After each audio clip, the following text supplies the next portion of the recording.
E olha, a gente fala agora mais uma vez sobre a tensão entre Estados Unidos e Venezuela. Estamos em contato ao vivo com o advogado especialista em direito internacional, Daniel Toledo. Doutor, obrigado pela presença aqui, é bom revê-lo. Boa noite. Obrigado, Vitor. É um prazer imenso estar aqui com você de novo. Ô, professor, o que dá para esperar em relação a isso? A tensão tem aumentado muito, não só retórica, mas até do ponto de vista militar. Os americanos têm feito bombardeios às embarcações que afirmam ser de narcotraficantes na costa da Venezuela. O senhor acredita numa escalada desse conflito?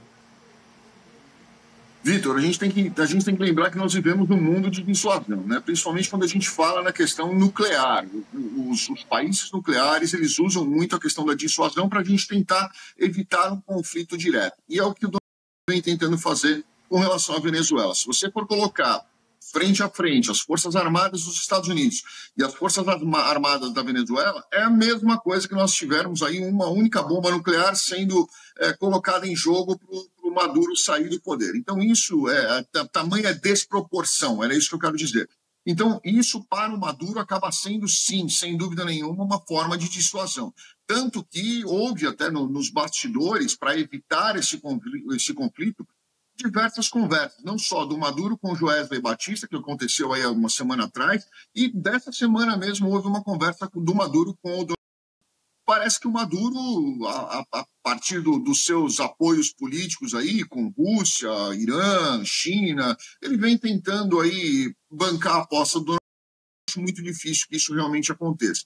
Se houver uma incursão em terra, e eu falo muito isso, falei inclusive para os meus alunos ontem, se houver uma incursão em terra, primeiro, os Estados Unidos precisam da autorização do Congresso. Senão nós vamos ter exatamente o que aconteceu aí na época do Bush, na época do Obama, onde nós tivemos aí diversos pedidos de impeachment dentro do próprio Congresso por uma violação de direito que eventualmente cabe exclusivamente ao Congresso essa declaração de invasão e guerra. Então, eu acredito que o não vai querer isso nesse momento, onde a gente já tem uma política um pouco mais fragilizada aqui, ele vai tentar ir até o último ponto possível de negociação de saída do Maduro. Mas se eventualmente não acontecer, vale a gente lembrar que quem assistiu aí o filme SEAL Team 6, né, que a caçada do Obama Bin Laden, quem está comandando o SEAL Team lá na Venezuela nesse momento foi justamente o soldado que atirou no Osama Bin Laden. Então a gente precisa lembrar que quem está lá não está para brincar. E essa derrubada do regime do Nicolás Maduro é o objetivo, doutor Daniel, dessa ofensiva dos Estados Unidos? Ou se não, qual é o objetivo, afinal de contas? Sem dúvida, né, Vitor? Eu acho que o mais importante, eu acho que essa história de organização criminosa, tráfico de drogas, isso é um dos motivos, né? Mas o principal motivo é que a Venezuela é um dos principais produtores de petróleo do mundo. E quando os Estados Unidos estão numa situação bem delicada com a Rússia, por causa da questão da Ucrânia, a Europa se colocando numa situação bem delicada também com a Rússia, colocando 800 mil soldados aí à disposição do exército da União Europeia para eventualmente ficar ali no fronte num eventual conflito. A gente percebe que isso vem se desenvolvendo de uma forma muito mais agressiva e diferente do que o tinha prometido antes de ser eleito, seria resolver em 24 horas. Ele percebeu que isso é muito mais difícil do que ele efetivamente imaginava. Então, com certeza, acalmar o mercado de petróleo no mundo, que acaba jogando os preços de tudo lá para cima, e a dependência do mundo do petróleo russo, que ainda existe, e obviamente a gente vê isso claramente com os navios fantasma que a Rússia tem colocado aí, navio sem bandeira, navio antigo, navio sem rastreadores, que ele tem exportado o petróleo para violar as sanções que foram colocadas, a gente percebe que existe sim uma grande dependência do petróleo russo e quer sair disso antes de eventualmente entrar numa ofensiva um pouco mais séria com a Rússia, que é, sem dúvida, o principal player desse jogo. E do ponto de vista de Maduro, doutor Daniel, o que é possível fazer? Como é que Maduro ainda pode resistir a essa intensificação da ação dos Estados Unidos? Maduro sabe que se ele sair do poder, se ele cair do poder, ou se ele tiver qualquer tipo de fragilização interna, ele primeiro vai ser preso, segundo ele vai ser julgado, segundo ele vai possivelmente passar muitos anos na cadeia, ou até se aparecerem outros crimes, como apareceram os outros crimes de guerra e tudo mais que aconteceu com Saddam Hussein, pode até ser levado ao Tribunal Penal Internacional por diversas outras violações. Então ele sabe disso e ele não quer isso. Então ele vem tentando se colocar de uma forma confortável, como ele fez a semana passada, postando uma dancinha, imitando ou pedindo 200 milhões de dólares para ele sair do poder, para o Joesley Batista, leva um recado lá que eu quero 200 milhões de dólares para eu sair do poder. Isso, para ele, é o boi de piranha, é a isca que ele lança no vento para ver se efetivamente ele consegue alguma coisa ou um poder de negociação. Mas ele sabe que com a forma com que os Estados Unidos estão jogando com ele, vai ser muito difícil ele se manter no poder. Seja através de pressões internacionais e feito, né, a pressão psicológica, colocando isso em cima, que não é só do Maduro. Essa pressão psicológica está em cima do exército venezuelano. E não sei se todos os soldados ali do exército estão dispostos, né, a enfrentar o SEAL Team 6 e um porta-aviões e um submarino nuclear para defender o Maduro. Então, ele sabe disso, ele sabe que ele tem aí um grande prêmio colocado na busca dele, na entrega dele, ele sabe que existe aí a chance dele ser traído. Essa pressão psicológica talvez faça mais sentido. Ô, professor, e o Brasil no meio disso tudo? Como é que fica? O governo brasileiro, o senhor imagina, vai ter um posicionamento mais firme a favor da Venezuela? Falou com semana, colocou o Brasil como um possível mediador do conflito. Dá para ler o Brasil como um aliado, um parceiro da Venezuela nesse momento, ou não? Qual a avaliação do senhor, doutor? Eu enxergo que não. Aqui dentro dos Estados Unidos, eu estou em Houston, Texas, tá? Então, assim, eu estou te falando a visão que eu tenho daqui, do que eu tenho de informação daqui.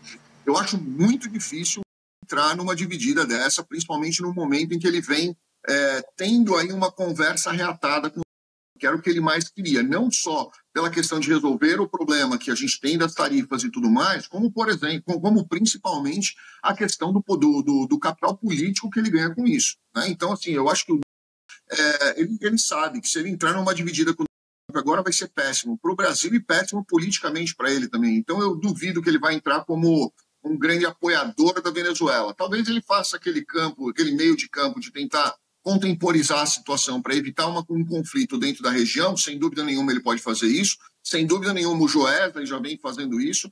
Mas eu acho muito difícil haver aí realmente uma divisão, uma ruptura dentro daquilo que o Itamaraty se esforçou tanto para construir durante esses meses todos para tirar as tarifas do Brasil.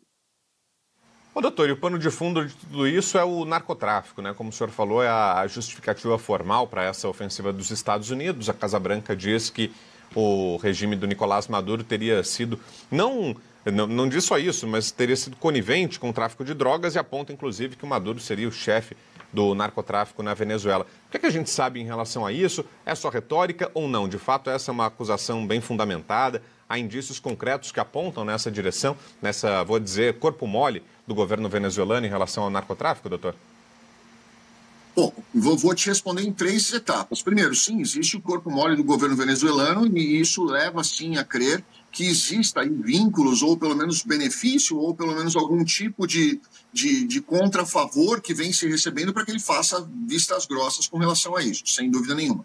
Mas os outros 2 pontos se dividem em, primeiro, qual é a legislação dos Estados Unidos para entrar num país, invadir um país e declarar guerra contra esse país, que precisa passar pelo Congresso, e a forma que encontrou para contornar essa situação, que é reconhecendo o Trem de Aragua e as outras organizações criminosas que ele colocou ali como organizações terroristas, que aí ele não precisa da autorização do Congresso para poder fazer uma ação militar contra essas organizações. Então, são 3 pontos, né? Sim, faz sentido isso, mas não existem provas tão concretas, tanto que o próprio Congresso vem questionando a forma com que esses mísseis são utilizados para destruir esses barcos, que como diz o próprio, são barcos de transporte de drogas com destino aos Estados Unidos, e principalmente o que vem se questionando aí na semana passada, aqui foi um caos, porque se questionou muito a questão do segundo e do terceiro ataque sobre um barco, porque aí seria crime de guerra. O primeiro ataque é para afundar o barco, afundou o barco, acabou, teve sobrevivente,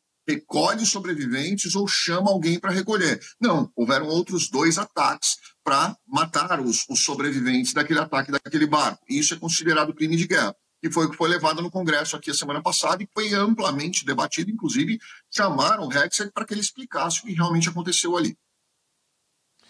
E daqui para frente, doutor, o que esperar? A tendência é que o conflito siga nessa toada atual, com bombardeios acontecendo, há possibilidade de invasão por terra, ou pelo menos ataques ao território venezuelano? O que é que o senhor imagina, doutor?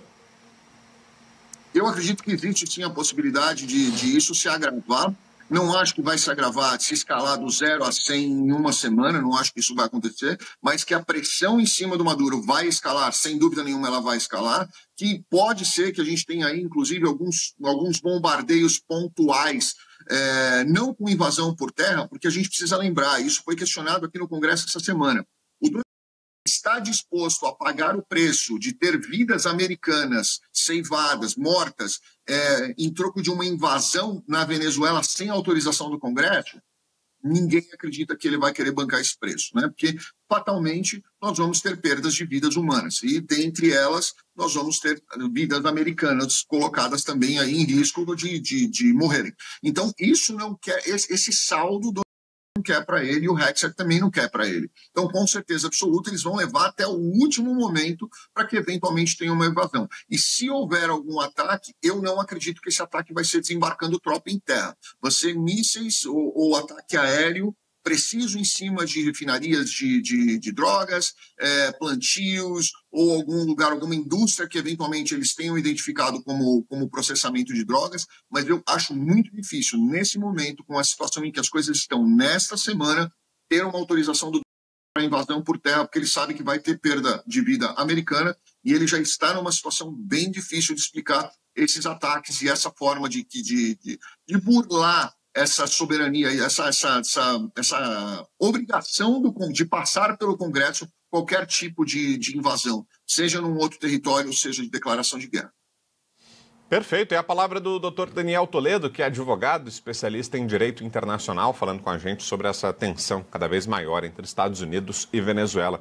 Obrigado, doutor, pela entrevista aqui. Ótima noite de sábado, bom final de semana por aí. Muitíssimo obrigado. Grande prazer estar com vocês novamente. Obrigado. Boa noite, doutor.